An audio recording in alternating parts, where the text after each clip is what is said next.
Dobre, správne. Som zatknutá? Áno, ste. Počkajte. Počkajte. Môžem sa opýtať? Máme dosť času na rozhovor. Každý ľutuje, vieš, že to neurobil. Urobiť všetko do bodky. To je o tom Bardisa. Prichytená príčine. A to, čo urobila, je úplne neuveriteľné. Pracovala ako zdravotná sestra pre tisíce pacientov bez licencie, falšovala doklady a mesiace klamala svoju nemocnicu. Ako je možné, že ju nikto neodhalil skôr? Čo sa stalo, keď ju nakoniec chytili a musela predstúpiť pred sudcu? Hádajte čo? Práve o tom sa teraz budeme rozprávať. Máme úplne nové informácie v tomto prípade. Vitajte v relácii Sidebar, ktorú prináša Law and Crime. Ja som Jesse Webor. Predstavte si, že prídete do nemocnice. Zvyčajne dôverujete ľuďom, ktorí sa o vás starajú. Však, čo ak jeden z týchto ľudí nie je tým, za koho sa vydáva? Presne to sa stalo v Palm Coast na Floride, kde pracovala Autumn Bardessa ako zdravotná sestra. Ona nielenže ohýbala pravidla, v skutočnosti sa vydávala za úplne inú osobu a liečila tisíce pacientov bez platnej licencie. Ako sa jej podarilo oklamať všetkých? Poviem vám to. Samozrejme, bola prichytená a tento týždeň stála pred sudcom, aby niesla následky. Poviem vám, aké tie následky sú. Budeme počuť právneho experta, ktorý nám presne vysvetlí, čo to všetko znamená a nad čím by sme mali premýšľať. Ale najprv vám musím povedať, ako sa to celé odhalilo, dobre? A mimochodom, Bardessa prehovorila po vynesení rozsudku. Jej slová boli prinajmenšom zaujímavé. Podľa šerifa okresu Flagler bola 29-ročná Autumn Bardessa prijatá spoločnosťou Advent Health Palm Coast Parkway v júli 2023 ako pokročilá ošetrovateľská technička. Tvrdila, že ukončila svoje ošetrovateľské vzdelanie a že zložila národnú skúšku. Ale v skutočnosti ešte nezískala licenciu registrovanej sestry. A zrejme použila číslo licencie inej sestry zaregistrované na jej meno, Autumn Hood, aby to vyzeralo, že ju má. Jej príbeh o novom priezvisku po svadbe zrejme oklamal jej zamestnávateľa, až kým ju nezačali zvažovať na povýšenie. A k tomu sa dostaneme o chvíľu. Ale počas nasledujúcich 7 mesiacov vyšetrovanie odhalilo, že Bardessa počas svojho pôsobenia v Advent Health ošetrila 4486 pacientov, a to všetko bez riadnej ošetrovateľskej licencie. Ahoj. Si ty o tom? Áno. Môžete vystúpiť z auta, prosím? Otočte sa a položte ruku na svoje brucho. Počkajte, čo sa deje? Dajte si ruky za chrbát. Dobre, moji rodičia sú cez uličku. Dobre, v poriadku. Som zatknutá? Áno. Počkajte. Môžem sa opýtať? Máme dosť času na rozhovor, len nám dajte chvíľku. Áno, o všetko sa postaráme. Bože môj, prajem pekné leto a len tak ďalej. Máš nejaké ďalšie zbranie pre Júliu 345?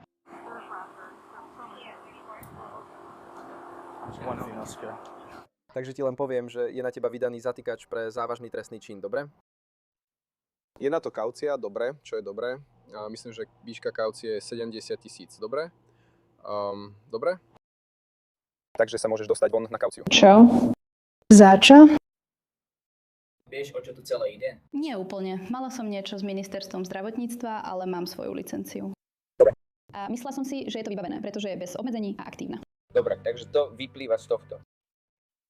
Kontaktovali nás nie priamo mňa, ale nejaký chlapík z ministerstva zdravotníctva a sociálnych služieb vás oslovil pred pár mesiacmi. Áno, mala som právnika a odvtedy som už nič nepočula. Dobre, takže právnik ho kontaktoval a povedal, že vás momentálne zastupuje a všetky tie ostatné veci. Áno. Rád by som sa s vami porozprával, ale ak vás zastupuje právnik a ten chce byť prítomný pri všetkých týchto otázkach, mám samozrejme obmedzené možnosti, kam sa tento rozhovor môže dostať. Môžem vedieť, čo to má spoločné s podvodom v zdravotníctve? Môžem zistiť presné znenie. Nepamätám si to presne z hlavy, ale má to niečo spoločné s medicínou a podobnými vecami. Dobre. Máte 7 obvinení z krádeže identity a 7 obvinení z vykonávania povolania bez licencie. A toto všetko vyplýva zo záležitostí s ministerstvom zdravotníctva, Advent Health a všetkými týmito vecami. Myslím, že o tom už viete, už ste im dávali vyjadrenia aj iným vyšetrovateľom predtým. Toto je len prvýkrát, čo sa stretávate so mnou. Dobre, totožnosť? Nie, bol som s ostatnými chlapmi, keď robili svoje vyšetrovanie, ale s vami som nebol tvárou v tvár. Dobre, hovorím. Len sa dostávam, takže Môžeme jej aspoň zavolať zo svojho telefónu? Áno, no. Nebojte sa, necháme vás to všetko urobiť. Teraz vám nemôžeme len tak dať dole puta, pretože viem, že hovoríte, že sa nebudete brániť, ale viete, videli ste televíziu, pozeráte filmy, viete, ako to chodí. Nikdy som nemala záznam o liečení. Nikdy som nič neurobila. Ja hovorím, že ste niečo také urobili, dobre? Len nechceme, aby sa to vyhrotilo do niečoho, čo by sme spôsobili tým, že by sme vám dali dole puta. Ale čo môžeme urobiť, je zavolať osobu, ktorá sa stará o vaše dieťa a ak im chcete povedať, čo sa deje, určite môžete. Alebo ak chcete, môžeme im to povedať my. Môžem ich dať dole? Môžete mi ich prosím dať dole, aby som jej aspoň mohla zavolať? Áno. Áno, to je v poriadku, dobre. Nie, som si istý, či vám to dovolia. Zoberieme váš telefón a zapneme vám hlasitý odposluch. Áno, zoberieme váš telefón a zapneme hlasitý odposluch. Nie, pointa je, že nehovorím, že idete niečo urobiť. Keď vám dáme dole puta, umožní vám to, dá vám to tam, dobre? Dobre, nie je to tak. Je to 0411. A môžeš prejsť do nedávnych hovorov? A potom Gabi, áno. Tim. Dobre, áno. Zosilním to pre teba.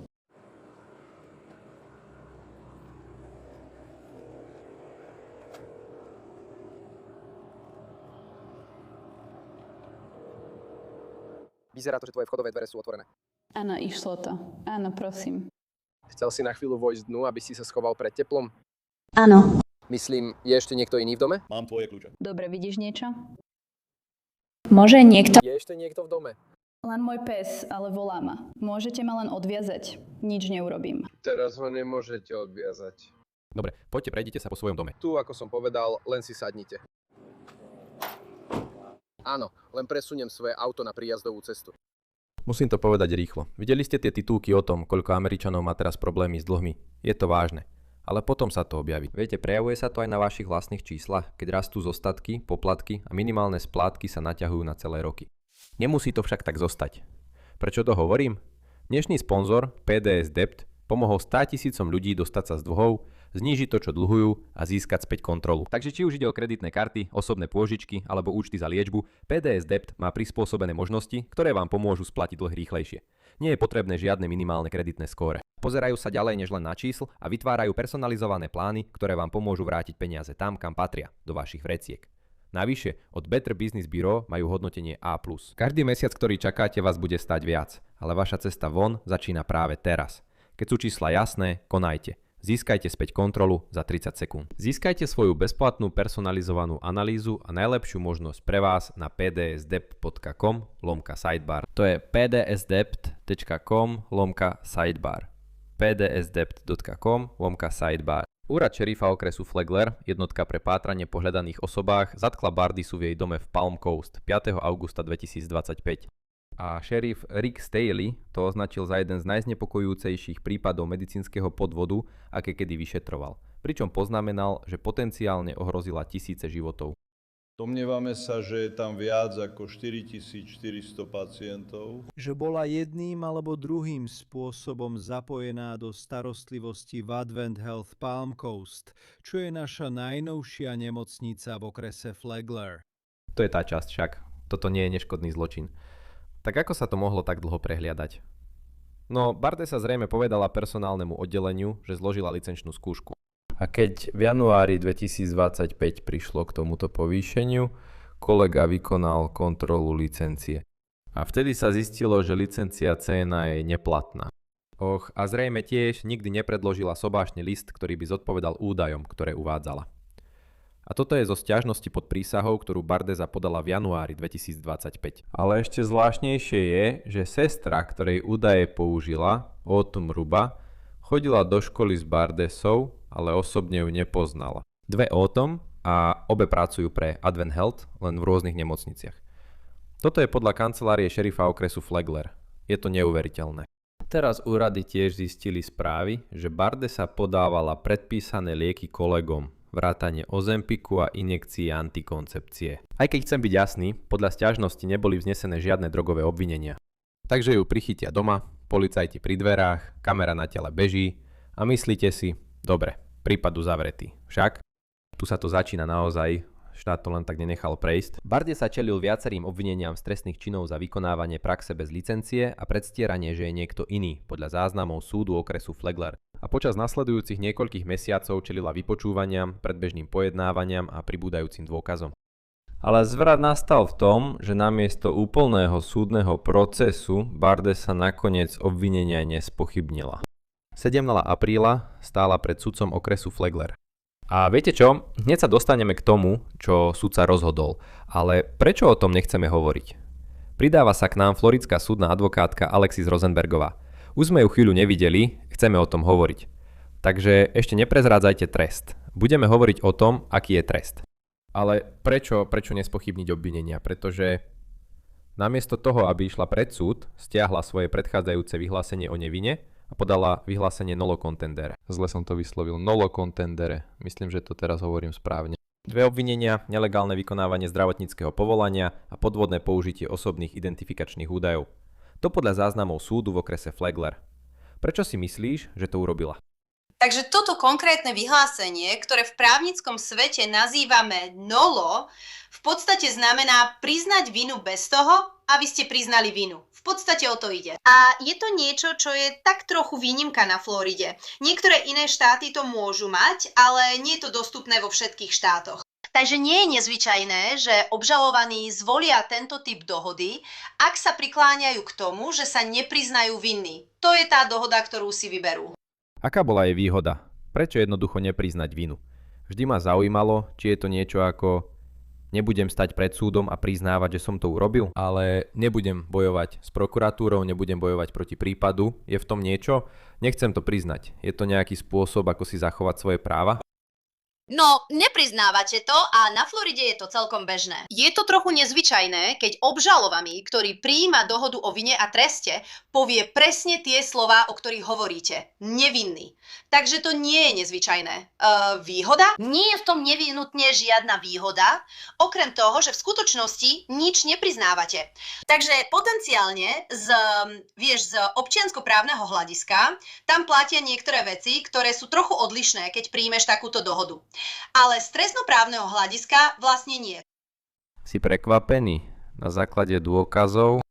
To bola určite skvelá práca právničky. Myslím, že sme mali právničku, ktorá nakoniec vyjednala naozaj skvelú dohodu pre ňu. Takže som prekvapená. Ale ako sme sa rozprávali, keď to celé vypuklo, vieš, myslela som si, že prokuratúra to bude mať veľmi ťažké, pretože bola najatá a mala jednu platnú licenciu. Takže bola toto situácia, ako sme už predtým diskutovali, kde možno vykonávala prax mimo svojho oprávnenia? Ale v skutočnosti to nebolo až na úrovni trestného činu. Pretože mala licenciu certifikovanej ošetrovateľskej asistentky, len nemala licenciu registrovanej sestry. Rozumiem. Takže toto urobila a potom sa dostávame k 7. aprílu, áno? A súd vyniesol rozsudok a Bardisa bola odsúdená na 60 mesiacov probačného dohľadu. Predčasné ukončenie nie je povolené do 36 mesiacov, takže opäť je to 5 rokov probačného dohľadu, pričom predčasné ukončenie nie je možné skôr ako po 3 rokoch. Natrvalo prišla ako napríklad o svoju ošetrovateľskú licenciu, má zakázané pracovať v zdravotníctve a tiež je bolo nariadené absolvovať terapiu morálneho uvedomenia. Odpracovať 50 hodín verejnoprospešných prác a predložiť úprimné ospravedlnenie s minimálne 500 slovami. Teraz tu v relácii Sidebar preberáme veľa rôznych trestov. Toto je trochu iný prípad. Povedz mi o tom. No určite je to trochu iné. A táto konkrétna súdkyňa bola veľmi súcitná, aspoň sa jej to zdalo, pretože si tým sama prechádzala. Vieš, chodila si do školy, absolvovala si nejaké počiatočné testy, naozaj nie sú žiadne dôkazy o tom, že by si ublížila nejakým pacientom. Zdá sa, že si v skutočnosti konala ako celkom dobrá sestra. A ona si tým všetkým naozaj prešla. Jediné, čo sudca povedal, bolo, že nezískala tú licenciu, čo je celkom dôležité. Vieš, myslím si, že je nezvyčajné, že jej dala len túto podmienku. Ale myslím si, že skutočná váha tohto rozhodnutia spočíva v tom, že už nikdy nebude môcť znovu vykonávať svoju prax. A súdkyňa si to istým spôsobom myslela, že je to smutné, pretože sa zdalo, že mohla byť naozaj skvelou sestrou. A verejnosť potrebuje skvelé sestry. Myslíte si, že to vysiela nejaký odkaz? Nie, že by som videl veľa prípadov, kde by niekto urobil niečo takéto, alebo v takomto rozsahu. Ale vysiela to odkaz aj ostatným ľuďom, ktorí sú obvinení z neoprávneného vykonávania praxe. Povedala by som, že to neodkazuje, teda áno, vysiela to odkaz, že môžete jednoducho vyviaznúť bez trestu. Ale myslím si, že to, čo bolo v tomto prípade iné, bolo to, čo sudca povedal, že ona skutočne chodila na ošetrovateľskú školu. Takže to nebolo tak, ako to niekedy vidíme. Najmä je veľa prípadov z Miami, kde máte niekoho, kto prichádza z inej krajiny. A viete, sú dole v Miami vo svojej garáži a robia plastické operácie, pričom nemajú žiadne lekárske vzdelanie. Bola veľmi jasná v tom, že sudkyňa v zápise urobila rozdiel v tomto, rovnako ako v tom, že nikto nebol zranený, neboli žiadne dôkazy o tom, že by niekto bol zranený. Ale nemyslím si, že to vysiela veľmi silný odkaz. Pretože v konečnom dôsledku klamala zamestnávateľovi a skreslila túto skutočnosť. Bola licencovaná zdravotná sestra a oni to urobili. Našťastie sa nikomu nič nestalo, ale dovolili jej liečiť pacientov ako zdravotná sestra a v tejto pozícii sa niekomu mohlo niečo stať. A čo ospravedlňujúci list? Prečo je to z právneho hľadiska dôležité? Prečo niekto nariadil, aby to urobila? Osobne si myslím, že je to smiešné. Robia to so školopovinnými deťmi a aj vtedy mi to príde smiešné. Myslím si, že sudkyňa sa možno len snažila vymyslieť nejaké kreatívne tresty.